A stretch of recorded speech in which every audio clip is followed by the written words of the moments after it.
คณะปฏิบัติงานพิเศษรัฐบาลแห่งสาธารณรัฐสังคมนิยมเวียดนามเยี่ยมยามแขวงอุดมไซของรัฐมนตรีกระทรวงป้องกันประเทศลงพบปะโอ้ล้มพนักงานหลักแหล่งยุคกองพลทหารราบที่ 3คณะผู้แทนกรมใหญ่เสนาธิการกองทัพเยี่ยมยามได้เฮ็ดเวียกอยู่แม่ทัพภาคที่ 2สวัสดีท่านผู้ชมที่เคารพต้อนรับท่านเข้าสู่ข่าวภาคค่ำออกอากาศทางสถานีโทรทัศน์กองทัพประชาชนลาวพบกับเฮาอยู่แก้วสัสนิทและบุพวันอินทวงศ์ที่จะนำเสนอข้อมูลข่าวสารการเคลื่อนไหวต่างๆภายในกองทัพมาให้บรรดาท่านรับชมในมื้อนี้เจ้าพบกันมื้อนี้ก็โกงกับวันพฤหัสวันที่22มิถุนายน2023เจ้าทำสม75ปีแห่งการสร้างตั้งกองทัพประชาชนลาวเพื่อรับใช้ประชาชนทวงเอาสิทธิ์เป็นเจ้าของประเทศชาติของประชาชนและทวงเอาพื้นแผ่นดินอันครบถ้วนของประเทศเฮาภายใต้การนำพาอันสลัดส่องใสของพรรคประชาชนปฏิวัติลาวกองทัพประชาชนลาวได้ทุ่มทุกสติปัญญาความเสียสละอันสูงส่งเข้าในการปกปักรักษาและสร้างสรรค์พัฒนาประเทศชาติเจ้าท่านผู้ชมและปัจจุบันนี้เพื่อคำทับตอนวันสร้างตั้งกองทัพประชาชนลาวครบรอบ75ปีที่จะหมุนเวียนบรรจบครบรอบมาถึงอีกวาระหนึ่งนี้อยู่หลายกลุ่มกองทั้งกำลังหลวงและกำลังท้องถิ่นแม้ได้สุ่มใส่ในการกายเกี่ยมวางแผนการต่างๆเพื่อให้วันสำคัญดังกล่าวมีเนื้อในความหมายความสำคัญอย่างลึกซึ้งเจ้าและมื้อนี้ทางภาคข่าวของพวกเฮาก็ได้นำเอาข่าวให้ทานได้รับชมเช่นเคยทำอิดนี่เฮามาเริ่มกันทีข่าวคณะปฏิบัติงานพิเศษรัฐบาลแห่งสาธารณรัฐสังคมนิยมเวียดนามเยี่ยมยามแขวงอุดมไซในวันที่20มิถุนายน2023คณะปฏิบัติงานพิเศษรัฐบาลแห่งสาธารณรัฐสังคมนิยมเวียดนามซึ่งนำโดยสหายพลจัตวาหวอมิงเลืองกรรมการศูนย์กลางพรรคคอมมิวนิสต์เวียดนามรองรัฐมนตรีกระทรวงป้องกันประเทศหัวหน้าคณะปฏิบัติงานพิเศษรัฐบาลแห่งสาธารณรัฐสังคมนิยมเวียดนามพร้อมคณะมีคณะปฏิบัติงานพิเศษรัฐบาลแห่งสาธารณรัฐประชาธิปไตยประชาชนลาวพร้อมคณะได้เดินทางเยี่ยมยามแขวงอุดมไซโดยให้การต้อนรับของสหายบุญคงลาเจียมพรกรรมการสำรองศูนย์กลางพรรคเลขาคณะบริหารงานพรรคแขวงเจ้าแขวงอุดมไซพร้อมคณะโอกาสนี้สหายบุญคงลาเจียมพรเจ้าแขวงอุดมไซก็ได้แสดงความยินดีต้อนรับและตีราคาสูงต่อการเยี่ยมยามและเฮ็ดเวียกอยู่แขวงอุดมไซในครั้งนี้ที่เต็มไปด้วยไมตรีจิตมิตรภาพระหว่าง2พรรค2รัฐประชาชน2ชาติลาวเวียดนามที่ได้มีการร่วมมือช่วยเหลือซึ่งกันและกันตลอดมาเหมือนดังไอ้น้องที่มีมูลเสื้อมาแต่ดุดนานให้ดับมือแน่นแฟนตลอดไปจากนั้นสหายยังได้รายงานย่อเกี่ยวกับสภาพที่ตั้งภาระบทบาทของแขวงและการจัดตั้งปฏิบัติเกี่ยวกับการสำรวจซอกหาขุดค้นและท่อนโฮมอัฐิของทหารอาสาสมัครและเสี่ยวซันเวียดนามที่เสียสละชีวิตในปางสงครามอยู่แขวงอุดมไซในระยะปี 2022ให้คณะปฏิบัติงานพิเศษรัฐบาลแห่งสาธารณรัฐสังคมนิยมเวียดนามได้รับทราบหลังจากนั้นคณะปฏิบัติงานพิเศษของรัฐบาลสาธารณรัฐสังคมนิยมเวียดนาม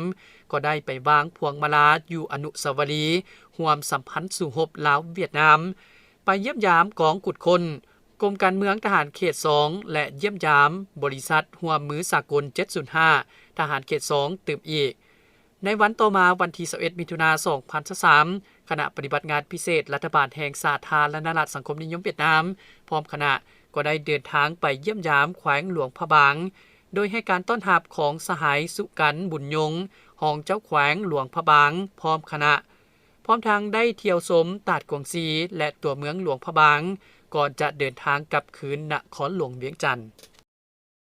จะทำสมมาต่อกันที่ข่าวห้องรัฐมนตรีกระทรวงป้องกันประเทศลงพบปะอบรมพนักงานหลักแหล่งอยู่กองพลทหารราบที่ 3ในตอนบ่ายของวันที่21มิถุนายน2023นี้สหายพลตรีจันทองสอนตะอาดรองรัฐมนตรีกระทรวงป้องกันประเทศได้ลงพบปะโอ้ล้มพนักงานหลักแหล่งอยู่กองพลทหารราบที่ 3มีสหายพลจัตวาขมวลเลืองบรรลารองหัวหน้าห้องว่าการกระทรวงป้องกันประเทศมีบรรดาสหายในคณะภาคคณะบัญชากองพลทหารราบที่ 3พนักงานหลักแหล่งจากกองพันใหญ่โรงเรียนโรงหมอกองพันน้อยกองห้อยเอกราชเข้าร่วมสหายพลจัตวาไสยวงศ์ไสนามธิราชเลขาคณะภาคหัวหน้าการทหารกองพลทหารราบที่ 3ได้ขึ้นรายงานย่อสภาพจุดพิเศษที่ตั้งภาระบทบาทและหน้าที่การเมืองของกรมกองรวมทั้งผลงานที่ญาณมาได้ตลอดระยะผ่านมากองพลที่ 3มีภาระบทบาทเป็นกำลังหลวงเคลื่อนที่ภายใต้การซี้น้ำบัญชาโดยกองหอบด้านของกระทรวงป้องกันประเทศเป็นกำลังหลักแหล่งในการจัดตั้งปฏิบัติเวียกงานป้องกันชาติป้องกันความสงบ ช่วยหนุนขอบเขต4แขวงภาคเหนือพร้อมทั้งซี่น้ำองค์การกรมกองจัดตั้งกำลังลงก่อสร้างหักฐานการเมืองเฮ็ดให้สภาพมีความสงบโดยพื้นฐานในนั้นได้นำเอากำลังลงช่วยเหลือพ่อแม่ประชาชนที่ได้รับผลกระทบจากภัยพิบัติธรรมชาติอยู่เมืองแบงแขวงอุดมไซและเมืองคอบแขวงไสยบุรีเอาใจใส่ปรับปรุงก่อสร้างกำลังให้เติบใหญ่เข้มแข็งในทุกด้านสุ่มใส่อมโฮมหัดแอบปรับปรุงระเบียบแบบแผนให้มีความหัดกลุ่มเป็นเอกภาพซี่นำคณะภาคคณะบรรษาแต่ละคันแต่ละกรมกองสร้างภารกิจการกับทีตามทิศน้ำเพิงตนเองก้มตนเองและสร้างความเข้มแข็งด้วยตนเองโดยซุ่มทรายเพิ่มพูนผลิตผลปลูกฝังเลี้ยงสัตว์เพื่อรับประกันแก้ไขชีวิตการเป็นอยู่ของพนักงานนักรบนับมือดีขึ้นไปเคียงคู่กันนั้นก็ได้เอาใจใส่จัดตั้งปฏิบัติคงเขตเวียกงานด้านต่างๆที่ปิ่นอ้อมหน้าที่การเมืองของกรมกองซึ่งสามารถญาติได้ผลสำเร็จอันเป็นพื้นฐานหลายด้านโอกาสเดียวกันนี้สหายพลตรีจันทองสอนตะอาดได้มีคำเห็นโอ้ล้มพร้อมทั้งแสดงความยองยอสมเสยต่อผลงานที่ญาติมาได้ในระยะผ่านมาและสหายอย่างใดยกให้เห็นสภาพการของโลกภาคพื้นที่พันแปรไปอย่างสลับซับซ้อนมีทั้งสิ่งที่เอื้ออำนวยท้าทายและทดสอบหลายประการพร้อมนี้สหายอย่างใดเรียกห้องมาอย่างคณะภาคคณะบรรษาพนักงานลักแรงต้องเพิ่มทวีบทบาทการซี่นำพาศึกษาอบรมการเมืองแนวคิดให้นายและพลทหารให้มีคุณธาตุการเมืองนักแน่นเสื่อมั่นต่อการนำพาของพรรคปรับปรุงแบบแผนวิธีเฮ็ดเวียกช่วยเหลือพ่อแม่ประชาชนเฮ็ดเวียกแบบรวมศูนย์ประชาธิปไตยนำพาเป็นหมู่คณะแบ่งเวียกบุคคลรับผิดชอบให้มีคุณภาพดีขึ้นปรับปรุงค่ายครูแก้ไขชีวิตการเป็นอยู่ของกรมกองปฏิบัติตามทิศเพิงตนเองกลุ่มตนเองและสร้างความเข้มแข็งด้วยตนเองตามเงื่อนไขความอาจสามารถพร้อมกันสร้างพนักงานรุ่นสืบทอดที่มีคุณภาพให้กองทัพประชาชนลาวพร้อมนี้อย่างใดมอบเครื่องอุปกรณ์กีฬาอีกจำนวนหนึ่งมาต่อกันที่คณะผู้แทนกรมใหญ่เสนาธิการกองทัพเยี่ยมยามและเฮ็ดเวียกอยู่แม่ทัพภาคที่2ในระหว่างวันที่21-23 มิถุนายน 2023 นี้คณะผู้แทนกรมใหญ่เสนาธิการกองทัพประชาชนลาวนำโดยท่านพลจิตวาวันทองบุตรวงศ์ของหัวหน้ากรมใหญ่เสนาธิการกองทัพประชาชนลาวพร้อมภรรยาและคณะได้เดินทางไปเยี่ยมยามและเฮ็ดเวียกกับแม่ทัพภาคที่2กองทัพแห่งราชอาณาจักรไทยโดยให้การต้อนรับของท่านพลตรีบุญศิลป์พาดกลางของแม่ทัพภาคที่2กองทัพราชอาณาจักรไทยพร้อมด้วยคณะการต้อนรับดังกล่าวจัดขึ้นที่ขัวมิตรภาพลาวไทยแห่งที่1ภายหลังสำเร็จการต้อนรับท่านของแม่ทัพภาคที่2ก็ได้นำพาคณะเดินทางไปยังศูนย์ปฏิบัติงานแม่ทัพภาคที่2กองทัพราชอาณาจักรไทยโอกาสเดินทางเยี่ยมยามครั้งนี้ยังได้พบปะ2ฝ่ายกับท่านพลโทสวราชแสงผลผู้บัญชาการแม่ทัพภาคที่2พร้อมทั้งแลกเปลี่ยนคำคิดคำเห็นการร่วมมือช่วยเหลือซึ่งกันและกันของกระทรวงป้องกันประเทศสาธารณรัฐประชาธิปไตยประชาชนลาวและกระทรวงกลาโหมราชอาณาจักรไทยนับมือมีบาทเก้าขยายตัวจะทำสมมาต่อกันที่กองประชุมซองแสงเวียกงานโฆษณาอมโหมประจำปี 2023 เขต 2 กองประชุมส่งแสงเวียกงานโฆษณาอบรมเขต 2 ประจำปี 2023 ได้จัดขึ้นอยู่ที่ห้องประชุมกองบัญชาการทหารแขวงหลวงพระบางโดยการเป็นประธานของสหายพันเอกวิรไสสมศักดิ์ของหัวหน้ากรมโฆษณาอบรมกรมใหญ่การเมืองกองทัพมีสหายพันเอกวิรศิลป์มิตรพรของกองบัญชาการหัวหน้าห้องการเมืองทหารแขวงหลวงพระบางมีคณะภาคกองบัญชาการทหารแขวงหลวงพระบางกองพลที่2โรงเรียนก่อสร้างใน10เลข1ห้องหมอบริเวณ107โรงงานประสานเหล่าหลวงพระบางและกองบัญชาการทหารแขวงสยบุรีมีพนักงานที่เฮ็ดเวียกงานโฆษณาอบรมกำลังหลวงกำลังท้องถิ่นเข้าร่วมกองประชุมต่างหน้าบรรดากรมกองได้ผัดเปลี่ยนกันขึ้นส่องแสงรายงานการจัดตั้งปฏิบัติเวียกงานโฆษณาอบรมประจำปี 2023 และวางทิศทางแผนการประจำปี 2024 ยกให้เห็นผลงานหลายด้านที่พ้นเด่นบนพื้นฐานแมนการผันขยายมติกองประชุมใหญ่ครั้งที่ 11 ของพรรคทิศพันกับมติกองประชุมใหญ่ครั้งที่ 5 ขององค์คณะภาคกระทรวงป้องกันประเทศก็คือ4หน้าที่ใหญ่26แผนงานเข้าในหน้าที่เวียกงานตัวจริงของแต่ละกรมกองอย่างเป็นรูปธรรมประกอบส่วนอันสำคัญเข้าใส่เวียกงานป้องกันชาติป้องกันความสงบเฮ็ดให้สภาพขอบเขตกรมกองรับผิดชอบมีความสงบปลอดภัยเป็นเจ้าการศึกษาอบรมการเมืองนำพาแนวคิดให้พนักงานนักรบอย่างเป็นปกติ อันพ้นเด่นแมนการโฆษณาปาฐกถาหมุนเสื้อประวัติศาสตร์สำคัญของชาติของพรรคของกองทัพจัดตั้งเผยแพร่เสื่อมซึมมติคำสั่งกฎหมายข้อกำหนดกฎระเบียบของกองทัพพร้อมทั้งโฆษณาผ่านสื่อสังคมออนไลน์โทรโขงวิทยุโทรภาพหนังสือพิมพ์ศิลปะวรรณคดีหอหมุนเสื้อหอสมุดเพื่อสุกยู่อย่างแข็งแรงขบวนการด้านต่างๆติดพันกับการสร้างกลุ่มกองและนักขบวัฒนธรรมการสร้างหน่วยพักปลอดภัยเข้มแข็งนักแน่นและกองปลอดภัยปลอดภัยปลอดคดีการปรับปรุงก่อสร้างกลุ่มกองให้เป็นระเบียบจบงาม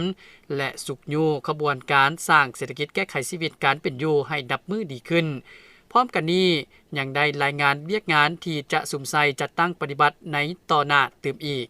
สหายพันเอกวิรศัยสมศักดิ์ของหัวหน้ากรมโฆษณาอุปมกรมใหญ่การเมืองกองทัพได้มีคำเห็นโอลมแสดงความย่องยอสมเสยต่อคณะพรรคคณะบัญชาแต่ละกลุ่มกองที่ได้เอาใจใส่ในการเฮ็ดหน้าที่เวียกงานการเมืองนำพาแนวคิดและวัฒนธรรมในกลุ่มกองของตนปลุกระดมสุกยู่ขบวนการด้านต่างๆโดยดีตลอดมาซุ่มใส่สืบต่อโฆษณาปาฐกถาขบวนการแข่งขันทักษะและพัฒนาการเคลื่อนไหวเวียกงานวัฒนธรรมและการบำรุงทันแถวพนักงานการปรับปรุงการจัดตั้งเวียกงานโฆษณาอบรมให้เติบใหญ่เข้มแข็งนักแน่นสุกยู่การสร้างขบวนการคำนับหับตอนวันประวัติศาสตร์สำคัญต่างๆโดยเฉพาะแม่นการห่างหากาเกียมเฉลิมฉลองวันสั่งตั้งกองทัพประชาชนลาวครบรอบ75ปีที่จะมาถึงให้ฟดฟื้นต่อเนื่อง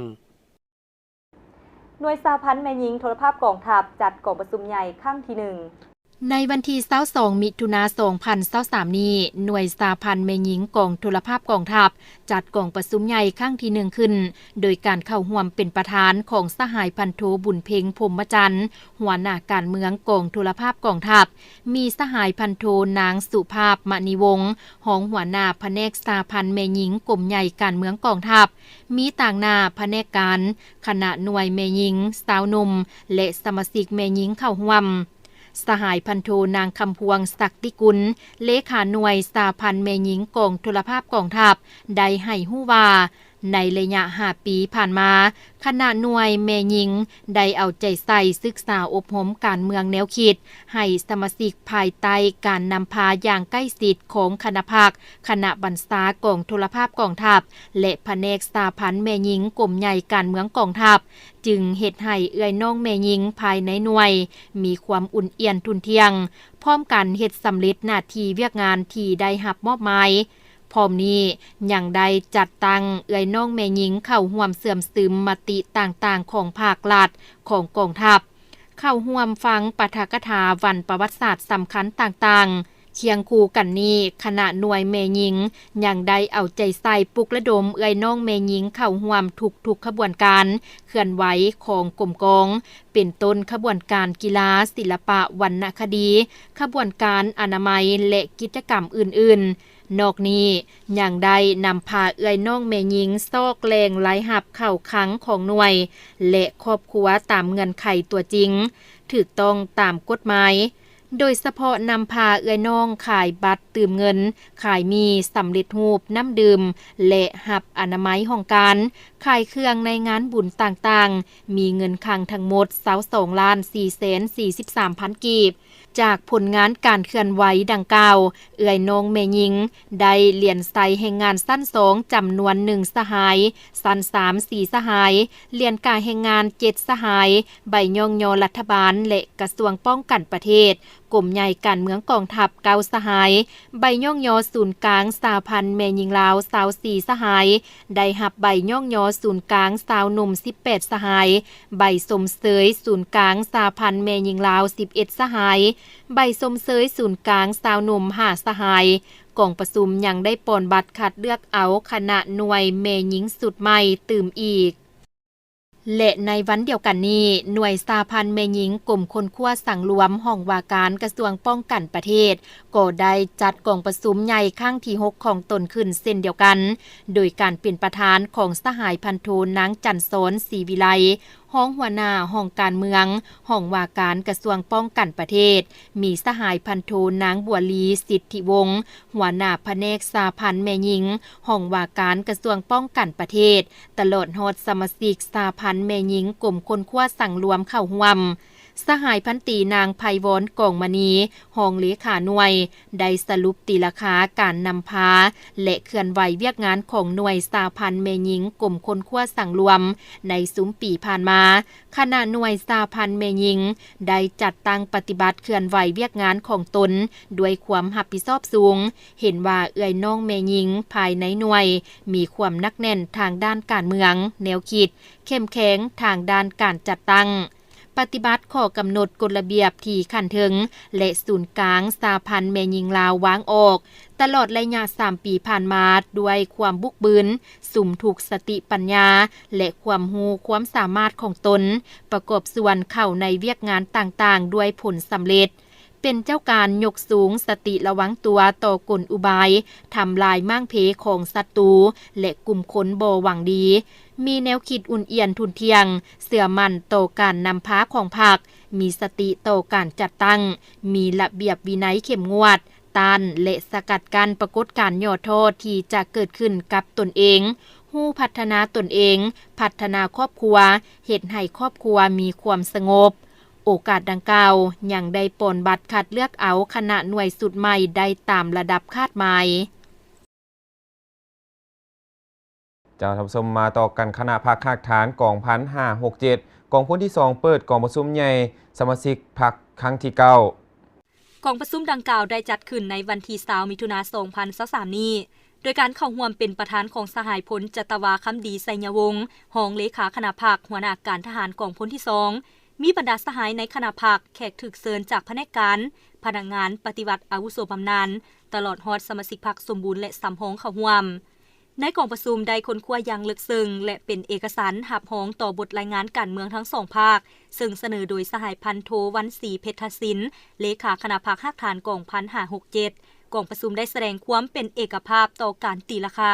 การจัดตั้งปฏิบัติมติกองประชุมใหญ่ครั้งที่8ของคณะพรรคหักฐาน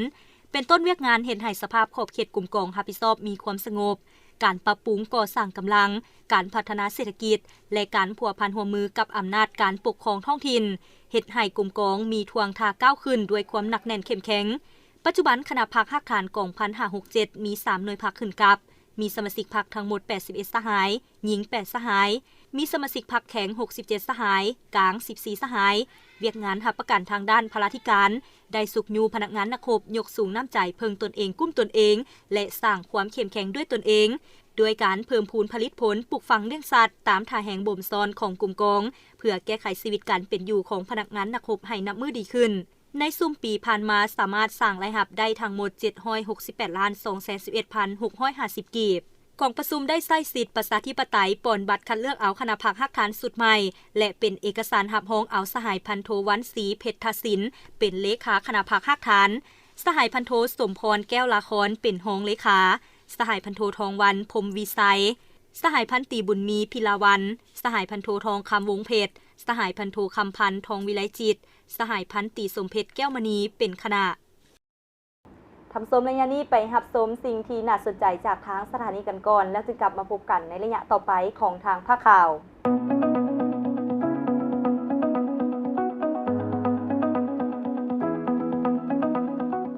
อ้าวสบายเดียววังมารอซื้อเครื่องบ่โอ้อยู่บ้านละเมื่อยก็เลยออกมาเลาะลิ้นนี่แหละหลานเอ้ยโดยแล้วเอาบ่ได้ไปเฮ็ดเวียกบ่บ่ได้ไปแล้วเด้ล่ะเอาออกฮับบำนาญเลยนี่บำนาญบ่เดี๋ยวนี้เอกชนก็มีบำนาญแล้วหวะมีแล้วบ่หลานปัจจุบันบรรดาบริษัทเอกชนหลายแห่งเพิ่นได้เอาพนักงานของเพิ่นเข้าประกันสังคมหมดแล้วเด้เมื่ออายุฮอด60 ปีครบเกษียณบำนาญแล้วออกเวียกมาพักผ่อนอยู่บ้านก็มีสิทธิ์ได้รับเงินอุดหนุนบำนาญ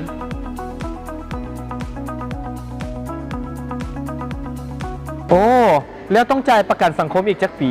สำหรับผู้เฮ็ดเวียกอยู่ภาคเอกชนจะต้องจ่ายเงินสมทบ15 ปีขึ้นไปจึงจะได้รับเงินอุดหนุนบำนาญดีแท้สหลานก็จะมีสิทธิ์ได้รับคือกันกับอ่าวแม่นบ่เพราะหลานก็เฮ็ดเวียกอยู่เอกชนคือกันแม่นแล้วบ่ว่าจะเฮ็ดเวียกอยู่ภาครัฐหรือภาคเอกชนถ้าได้เข้าเป็นสมาชิกประกันสังคมก็จะได้รับอุดหนุนบำนาญเช่นกันนอกจากนั้นยังสามารถใช้บัตรเวลาไปปิ้นปัวสุขภาพและรับเงินอุดหนุนอื่นๆนำอีกได้หลานเลยโดยถ้าหลานอยากรู้อย่างเพิ่มเติมต้องเฮ็ดแนวใดเอาวังโทรไปเบอร์นี้เด้อหลาน1508โดยขอบใจเด้อเอาสหลานบ่รบกวนเอาแล้ว เจ้าโชคดีเด้อหลานเด้อ ประกันสังคมสะสมทุนคืนความสุขชีวิตมั่นคง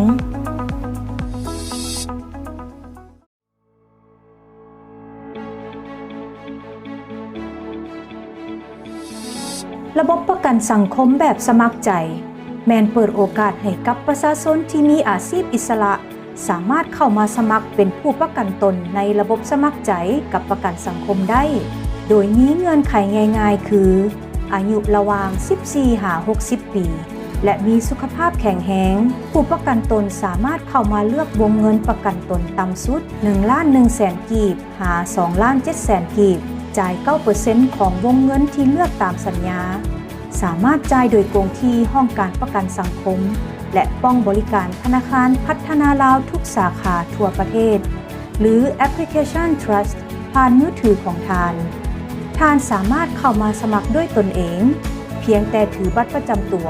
และสัมมโนครัวเข้ามานำสิทธิผลประโยชน์ที่จะได้รับแม้นท่านจะได้รับการคุ้มครองคือกันกับผู้ประกันตนทั่วไปสอบถามข้อมูลเพิ่มเติมได้ที่องค์การประกันสังคมแห่งชาติบ้านทงสร้างนางเมืองจันทบุรีนครหลวงเวียงจันทน์โทร 021-241-280 ถึง 81 สายด่วน 1508 หรือห้องการประกันสังคมทุกแขวงทั่วประเทศ Facebookประกันสังคมแห่งชาติเว็บไซต์ www.lsso.gov.la ประกันสังคมสะสมทุนคืนความสุขชีวิตมั่นคง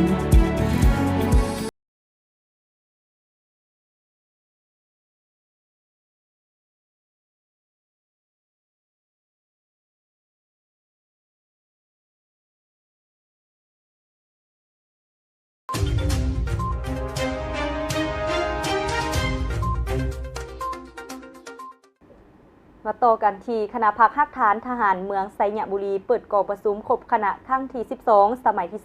2 กองประชุมครบคณะภาคฮักฐานครั้งที่ 12 สมัยที่ 2 ประจำ 6 เดือนต้นปี และทิศทางแผนการ 6 เดือนท้ายปี 2023 ของคณะภาคฮักฐานกองบัญชาการทหารเมืองไซยบุรีได้จัดขึ้นในวันที่ 20 มิถุนายน 2023 นี้โดยการเป็นประธานของสหายบุญแทนที่แก้วกรรมการพรรคแขวงเลขาพรรคเมืองเจ้าเมืองไซยบุรีมีคณะพรรคคณะบรรษาพนักงานสมาชิกพรรคแขกถึกเสริญเข้าร่วมกองประชุมสหายพันโทบุญทวีฐานวันเลขาคณะพรรคฮักฐานหัวหน้าการเมืองกองบัญชาการทหารเมืองไซยบุรีได้สรุปตีราคาคืนการนำภาษีน้ำของคณะพรรคฮักฐานระยะ6 เดือนผ่านมาเห็นว่าคณะพรรคได้เอาใจใส่ศึกษาอบรมการเมืองแนวคิดให้พนักงานสมาชิกพรรคนักรบทั่วกลุ่มกองมีแนวคิดการเมืองหนักแน่นมีสติต่อการจัดตั้งพรรคเป็นเจ้าการในการป้องกันตนเองและกลุ่มกองเฮ็ดให้กลุ่มกองมีความสงบปลอดภัยโดยพื้นฐานพร้อมกันนั้นคณะพรรคยังได้เอาใจใส่นำภาษีน้ำบรรดาหน่วยพรรคที่ขึ้นกับความรับผิดชอบของตนเคลื่อนไหวเฮ็ดสำเร็จหน้าที่การเมืองของตนเคียงคู่กันนั้นยังได้เอาใจใส่ติดตามและแก้ไขบรรดาปรากฏการณ์ย่อท่อต่างๆด้วยหลายรูปการบรรดาสหายพนักงานสมาชิกพรรคนักรบได้มีความบุกบืนห่าวหันตั้งหน้าปฏิบัติหน้าที่เวียกงานวิสาเฉพาะของตนบนพื้นฐานถือเอาการเฮ็ดเวียกแบบรวมศูนย์ประชาธิปไตยเป็นหมู่คณะแบ่งเวียกบุคคลรับผิดชอบหัดแน่นความสามัคคีเป็นปึกแผ่นระหว่างคณะพรรคคณะบรรษากับพนักงานสมาชิกพรรคนักรบมีความหนักแน่นทางด้านคุณธาตุการเมืองเข้มแข็งด้านการจัดตั้งใน6 เดือนผ่านมาขยายมหาชนเข้าพรรคได้4 สหายเลื่อนสมาชิกพรรคสำรองขึ้นสมบูรณ์2 สหายลงช่วยเหลือมอดไฟใหม่ลามปาน1 ครั้งมี55แห่งงานป้องกันกองประชุมและวันบุญสำคัญต่างๆไปพร้อมกันนั้นก็ได้เปิดอบรมการเมืองการทหารให้กำลังป้องกันชาติป้องกันความสงบอำนาจการปกครองกลุ่มบ้านนาตาก1 ครั้งมีผู้เข้าร่วม157 คนจากนั้นสหายคำเพียรปัญญวงศ์คณะประจำพรรคเมืองหัวหน้าคณะจัดตั้งเมืองได้ขึ้นผ่านมติตกลงว่าด้วยการอนุมัติสั่งตั้งหน่วยพรรคแผนกเทคนิคบริหารและผ่านมติตกลงว่าด้วยการบ่งตัวแต่งตั้งเลขาห้องเลขาคณะหน่วยพรรคจำนวน3 หน่วยพรรคที่ขึ้นกับคณะพรรคฮักฐานกองบัญชาการทหารเมืองไซยบุรีตื่มอีก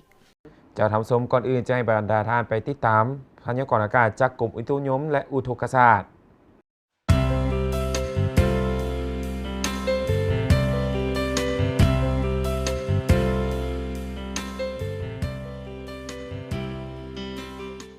สวัสดีท่านผู้ชมขอต้อนรับเข้าสู่การรายงานพยากรณ์อากาศ ประจำวันที่ 2 มิถุนายน 2023 ที่ห้องข่าวกรมอุตุนิยมวิทยาศาสตร์สำหรับมื้อนี้อากาศจะร้อนและยังจะมีฝนตกฟ้าห้องฟ้าเลื่อมในระดับพออยู่ในแต่ละภาคพร้อมมีลมพัดแรงเป็นโอกาสอยู่บางท้องถิ่นเฮามาเบิ่งนำกันเลยว่าสภาพอากาศรวมของมื้อนี้จะเป็นแนวใดความกดดันต่ำของอากาศร้อนยังปกคลุมทุกภาคของประเทศลาวด้วยกำลังปานกลางสมทบกระแสลมตะวันตกเฉียงใต้พัดปกคลุมซึ่งจะเฮ็ดให้อากาศร้อนและยังจะมีฝนตกฟ้าห้องฟ้าเลื่อมในระดับพออยู่ในแต่ละภาคพร้อมมีลมพัดแรงเป็นโอกาสอยู่บางท้องถิ่นรายงานพยากรณ์อากาศในเวลา 19:00 น.แลงของมื้อนี้ถึงเวลา 19:00 น.แลงของมื้ออื่นภาคเหนือตะวันออกจะมีฝนตกฟ้าห้องฟ้าเลื่อมในระดับพออยู่บางท้องถิ่นเนื้อที่การควบคุมของฝนเท่ากับ50 ส่วนร้อยของภาคอุณหภูมิระหว่าง20-30 องศาภาคเหนือตะวันตกอากาศร้อนและมีฝนตกฟ้าห้องฟ้าเลื่อมในระดับพออยู่บางท้องถิ่นเนื้อที่การควบคุมของฝนเท่ากับ50 ส่วนร้อยของภาคอุณหภูมิระหว่าง